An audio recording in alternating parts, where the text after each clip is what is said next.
Hello' hello' আচ্ছা নমস্কাৰ নমস্কাৰ শংকৰ সিং হয়নে আচ্ছা মই বিলাসী থানাৰ পৰা আপোনাৰ ডিষ্ট্ৰিক্ট ছেক্ৰেটাৰী গুৱাহাটী বিকাশ অসমে কৈ আছিলোঁ আচ্ছা কি এখন শৃংখলা এগেইনষ্টত FIR দিয়া হৈছে নেকি অঁ কি কাৰণে দিয়া হৈছে মোৰো তাতে ঘৰ আছে এইটো মাৰৱাৰী গলতি কৰিছে তেখেতে ভোজপুৰী কমিউনিটিটো টাৰ্গেট কৰিব নালাগিছিল অঁ কেলে মানে হেৰি কুকুৰৰ নিচিনাকৈ ভাদ মাহত কুকুৰে যে যেনেকৈ আপোনাৰ দৌৰে তেনেকৈ এখন অলৰেডি এখন FIR দিছে গৌতম বুলি কোৱা যায় তাৰপিছত আপুনি আকৌ দিবলগীয়া হৈ গ'ল যে কোন গৌতম কেলে ডিস্পট দিয়া নাই জনে জনে মই গম নাপাওঁ কেলে নিউজত চব নিউজতে বাজি আছে আপুনি গম নাপায় আলফাই যে যাক আপোনাৰ ধমকি যে দিছে অলৰেডি আপুনি যদি FIR এখন উঠাই নল'লে তেতিয়াহ'লে অসম অশান্ত হ'ব বুলি যিটো ধমকি দিছে যে গোটেই নিউজতে বাজি আছে আকৌ যে আপুনি দিবলগীয়া হ'ল নহয় এইটো মাৰৱাৰী গলতি কৰিছে এইটো ভোজপুৰী কমিউনিটিটো টাৰ্গেট কৰিব নালাগিছিল নাই নাই আপোনালোকৰ মানে শুনক কথাটো ছট পূজা এইটো পাতিব নালাগে ছট পূজাততো আপোনালোকৰ যিমান চিঞৰ বাখৰ কৰে এইটো পূজা নকৰেতো ছট পূজাত আপোনাৰ চিঞৰ বাখৰ কৰে মদ পানী খাই উৎপাত কৰে এইখিনি মানুহক আপোনাক শিকাব আপোনালোকৰ মানুহখিনিয়ে আপোনালোকৰ মই চাওক মই ক'বলৈ যোৱা নাই যে আপোনালোকৰ গোটেইখিনি মানুহ বেয়া কিন্তু এছাম মানুহেতো আপোনালোকেও বদনাম কৰি আছে এছাম মানুহ আছে যিখিনি মানে আপোনালোককোতো আপোনাৰ বদনাম কৰিছে মইতো ক'বলৈ যোৱা নাই সকলোখিনি বিহাৰী মানুহ বেয়া সকলোখিনি মাৰোৱাৰী মানুহ বেয়া যিখিনি মাৰোৱাৰী আৰু আপোনাৰ যেতিয়া কেছ হৈছিল আপোনাৰতো বেলটো বিহাৰী মানুহ দিছে ন অঁ সেইটো কাৰণেতো মই কৈছোঁ মই যে আপোনাক এতিয়া কৈছোঁ কথাটো মই আপোনাক ফ'ল' কৰি থাকোঁ নহয় চাওক আপোনাক যে মই এতিয়া কথাখিনি যে কৈছোঁ আপুনি শিক্ষিত এজন ভাল বিহাৰীৰ কাৰণেহে কৈছোঁ আপুনি AGPত নে অসম গণ পৰিষদ নে আপুনি BJPত নাই জানো অঁ সেইটো কাৰণে আপুনি এজন শিক্ষিত ব্যক্তি বুলি ভাবি পেলাইতো আপোনাক কথাখিনি কৈছোঁ আপোনালোকে এনেকুৱাবিলাক কামত ৰোধহে কৰিব লাগে এনেকুৱাবিলাক কাম আপোনালোকে বন্ধহে কৰিব লাগে এজনী ছোৱালী চাওক আপোনালোকে অকল হিন্দুটো অকল আপোনালোক নহয় আমিও হিন্দু হয় অসমৰ মানুহখিনিও আমি হিন্দু হয় চাওক এজনী হিন্দু ছোৱালীৰ ওপৰত যেতিয়া আপোনাৰ মাৰোৱাৰী মানুহে যেতিয়া উৎপাত কৰিছে মাৰিছে অন্তৰ্বাস ফালি দিছে সেইটোক লৈ পেলাই আপোনালোকে এটা ষ্টেটমেণ্ট কিয় লিখিব নোৱাৰে এইটো যে বেয়া কাম কৰিছে বুলি হিন্দুৱে হিন্দুৰ ওপৰত উৎপাত কৰিছে বুলি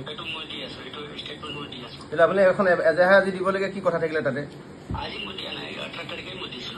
অঁ আমি পাইছোঁতো আজি নিউজত পাইছোঁ অলপ আগত এখন আপুনি এজাহাৰখন উঠাই ল'লে ভাল হয় কাৰণ চাওক ইয়াত আপুনি অসমত আছে আমি অসমীয়া থলুৱা খিলঞ্জীয়া মানুহ হয় চ' ভাল কাম কৰাৰ ক্ষেত্ৰত যদি আপুনি এজন মানুহৰ এগেইনষ্টত যদি FIR দিয়ে আপোনাৰ FIR একো কৰিব নাই এইটো আপুনি মনত ৰাখিলে ভাল হয় কিন্তু কথাটো হ'ল কি আপোনালোকৰ আমাৰ মাজত আৰু যিটো আপোনাৰ এটা বিভেদ সৃষ্টি হ'বতো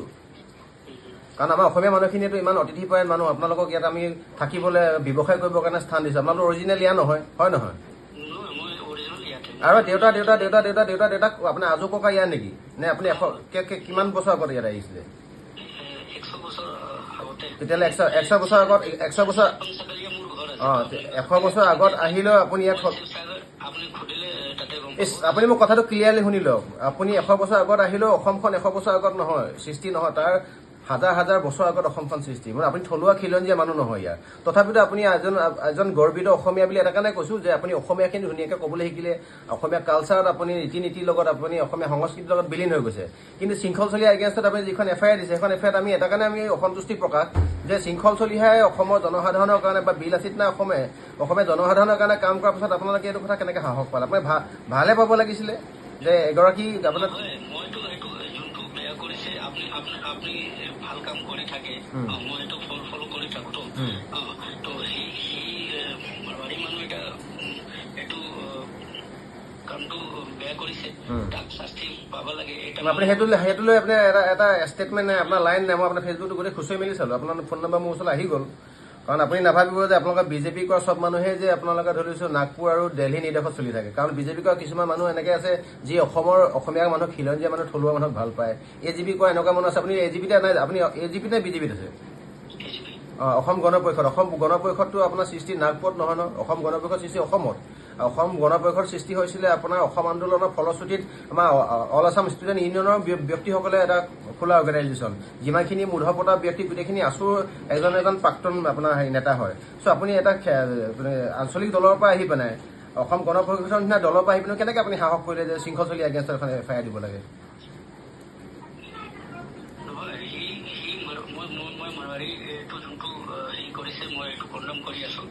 নাই আপুনি কণ্ডেম কৰিছে হয় আপোনাৰ তাত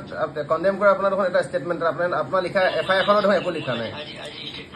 আপুনি দিয়ক তেতিয়াহ'লে, আৰু এখন FIR এখন উঠাই লওক। মিছামিছিকৈ আপুনি এইবিলাক কি দেখাব বিচাৰিছে মানে? আপুনি যদি আমাৰ লগত মিলিয়ে থাকিব বিচাৰিছে, তেতিয়াহ'লে আপুনি মিলি থকা এইটো ফলশ্ৰুতিটো নহয়। চাওক, আপোনাতকৈ ডাঙৰ এজন ব্যক্তিয়ে, আপোনাতকৈ ডাঙৰ এজন জনা বুজা ব্যক্তিয়ে FIR এখন উঠাই লৈছে, আৰু আপুনি অশান্ত সৃষ্টি কৰিবলৈ পৰা কথাখিনি ভাল নাই হয়তো।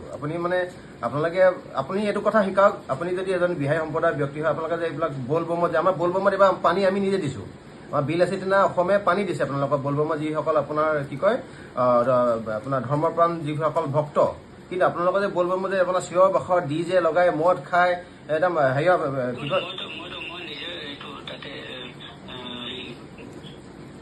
ফুড ডিষ্ট্ৰিবিউট কৰিছোঁ মই তাতে। নহয়, মই আপোনালোকে এইটো শিকাব লাগে বলবমত, যে বলবমত আপোনালোকে মদ খায় মানুহে, আপোনালোকে ৱাইন শ্বপৰ ফ্ৰণ্টত আপোনাৰ মদ কিনি পেলাই এইবোৰ ফটোটো গোটেই ভাইৰেল হৈছে। ভগৱন্তক পূজা কৰা মানুহেতো মদ ভাং এনেকৈ চাদা চিগাৰেট খাই এইটো ৰাস্তাত এনেকৈ অটপালি নকৰে, এইখিনি শিকাব। আৰু ইমান চিঞৰ বাখৰ কৰি DJ লগাই উৎপাত কৰে, এইটোতো অপসংস্কৃতি হয়। এইখিনি বস্তুটো আপোনাৰ বিহাৰী সম্প্ৰদায়ৰ মানুহখিনিকতো আৰুহে বেয়া কৰিছে। মই ভাবোঁ বিহাৰী সম্প্ৰদায়ৰ সকলোখিনি মানুহ মানে এনেকুৱা অজ্ঞানী নহয়, কিছুমানতো জ্ঞানী মানুহ আছে। আপোনালোকৰ নিচিনা জনা বুজা মানুহে এটলিষ্ট বলবমৰ সেইখিনি মানুহকো শিকাব যে এনেকৈ উৎপাত কৰি নাযায়, চিঞৰ বাখৰ কৰি নাযায়, ল এণ্ড অৰ্ডাৰ চিটুৱেশ্যন ক্ৰিয়েট নকৰে। মই শংকৰ সিং ডাঙৰীয়া, আপোনাক মই ডাঙৰীয়া বুলি কৈছোঁ। আপোনাৰ লগত মোৰ একো ব্যক্তিগত পাৰ্চনেল একো শত্ৰুতা নাই। কিন্তু কথাটো হ'ল এটা এনেকুৱা ধৰণৰ যে শৃংখল চলিহাই আজি কেৱল অসমীয়াৰ কাৰণে নহয়, যে 2017 চনতে যিটো ঘটনা ঘটিছিলে, যে মাৰোৱাৰী সম্প্ৰদায়ৰ এজনী ছোৱালী যে আপোনাৰ ডিব্ৰুগড়ত যে ৰেপ হৈছিলে, তেতিয়াতো আমাৰ বিল এচিটিনা অসমে মাত মাতিছিলোঁ। আমিতো আপোনালোকৰ বিহাৰীৰ কাৰণে মাত পাতি পাইছোঁ। অলপ দিনৰ আগতো আমি ব্লাড দিছোঁ, বিহাৰী মানুহক ব্লাড দিছোঁ। ঝাৰ পাতি লিখা মানুহ কোন হয়, সিংহ পাতি লিখা মানুহ কোন হয়, আমি ব্লাড দিছোঁ। কিন্তু আপোনালোকে আমাৰ হৈ কোনদিনাখন মাত পাতি পাইছে? আপুনি এখন FIR নালাগে, 1000খন FIR দিব পাৰিব, তাত একো আপত্তি নাই। কিন্তু আপোনালোকৰ আমাৰ লগত দেখোন কি কয় প্ৰত্যেকটো ক্ষেত্ৰত দেখোন সংঘাত সৃষ্টি কৰা